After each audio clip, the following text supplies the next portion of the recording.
So I have a bolt snapped off in the aluminum bell housing on my Toyota Celica GT-Four. We're gonna try and get it out. So there's three primary ways of tackling this, and you wanna go about them in this order. If your first instinct is to grab a set of these, you're definitely doing it wrong. As you can see, this bolt is in a pretty terrible spot, so here's the first way we're gonna tackle it. So how this procedure is supposed to go. You got your bell housing block, whatever here. You got this bolt that's broken off into one of the threaded holes. You want to find a nut with an inside diameter the same size as that original bolt was. You're going to place it over it. You're going to run a bead here, effectively welding this nut to what's left of the bolt. That gives you something to grip, and you can put a wrench on it and turn it out. But it doesn't always work.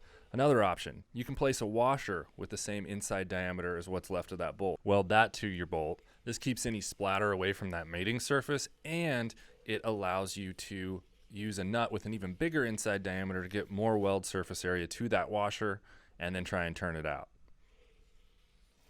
For this, we're gonna head down the street to my buddy Nick's house. He actually has his own YouTube channel, Classic Nation, which has some awesome stuff on it, so please go check him out and give him a subscribe if you like what you see. Let's get started. I heard you're a bolt extraction expert, Nick. Let's see what we can do. I saw that there was a YouTube video, so you must be a professional. I'm a bona fide expert at beavering bolts out of places they don't belong.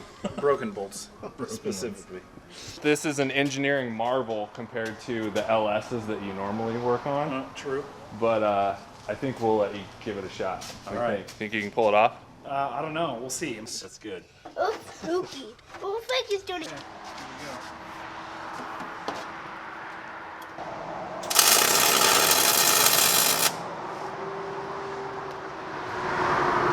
Oh yeah, she's filled. And hot. You want a socket or a box? Let's try a socket first. Hey. Look at that. Oh no! Off. Yeah. Was it starting to twist? Go set Take two. Nice and easy.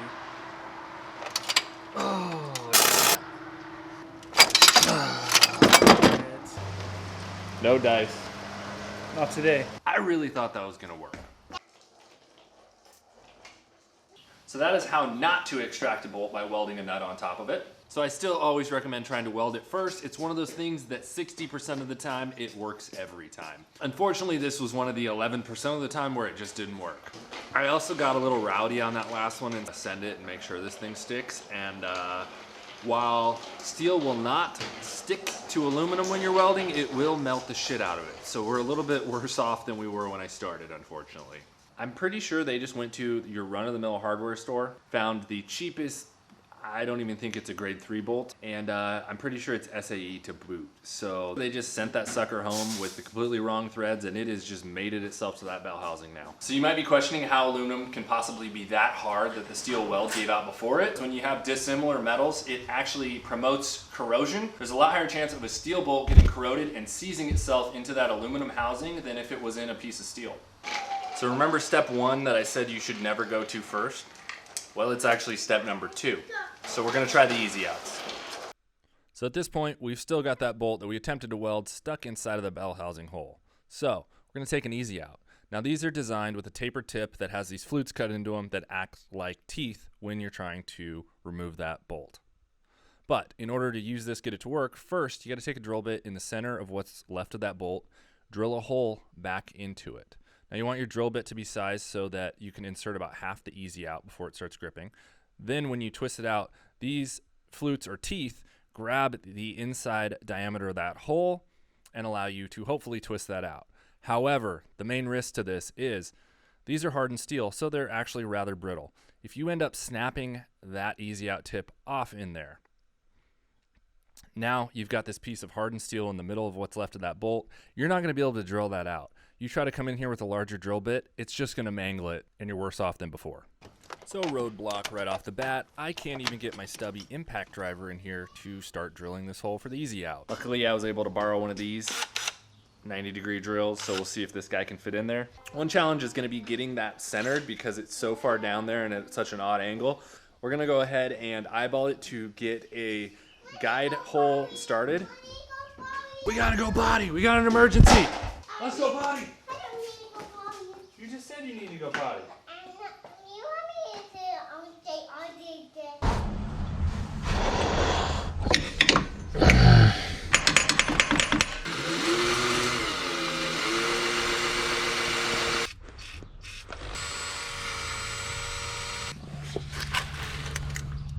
that didn't land as centered as I had hoped.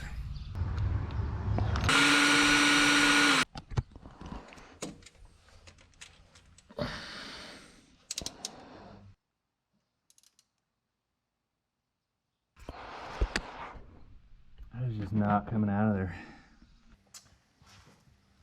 No dice. So once again, we have successfully demonstrated how not to drill your pilot holes and use an easy outset. So you want to make sure that you get that initial pilot hole as dead center as possible. The closer to center you get it, the more uniformly it's going to apply that torque when you try to turn it versus being off center of the bolt. And also, the more opportunities you are going to have to keep drilling it out larger without getting off center so far as to start drilling into the aluminum housing like we did.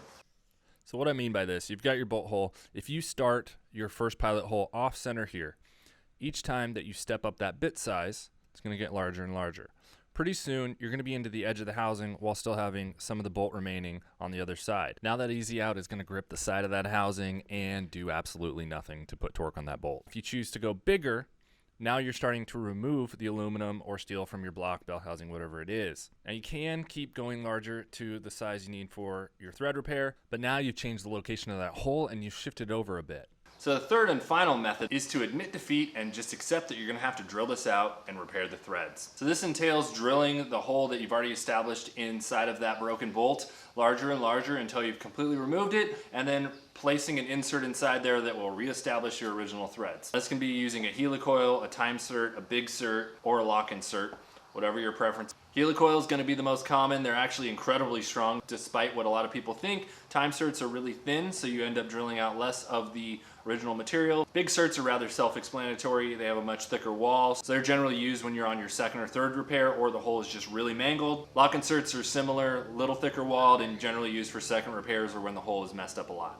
Any of these thread repair methods are going to require you to drill a bigger hole than that original bolt was. Then you're going to take a special tap that's threaded on the outside. It's designed to thread into that hole and it cuts new threads inside of it.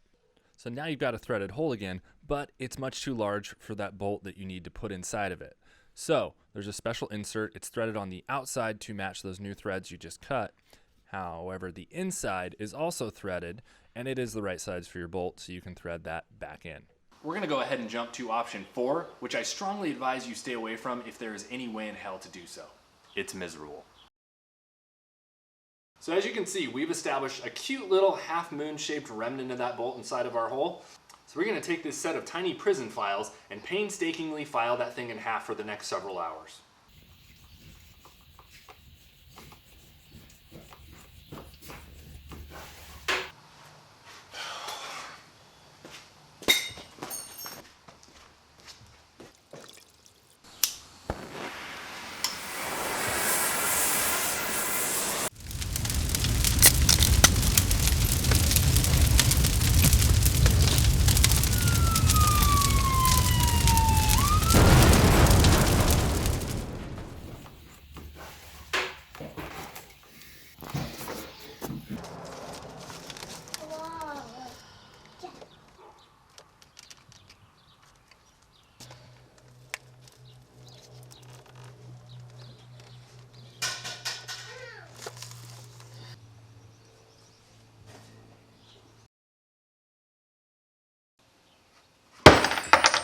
I can't stress how invaluable these things are. I picked them up at Harbor Freight for like a few dollars. Small, they've held up well, they're easy to smuggle into places like prison. They've saved my bacon several times when I had to fix a keyway that was messed up or spend hours of my life wasting away on a single bolt. And in a pinch, they make a fantastic shiv, so I highly recommend them. So there you have it, all the ways you should not try to extract a bolt. I really hope you guys appreciate us intentionally fucking up every single method just to show you what not to do.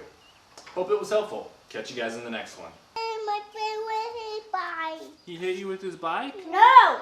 She was gonna went into the grass and I didn't want her to. So you tried to stop her? Yeah. He was trying to save you. He just didn't do a very good job of it.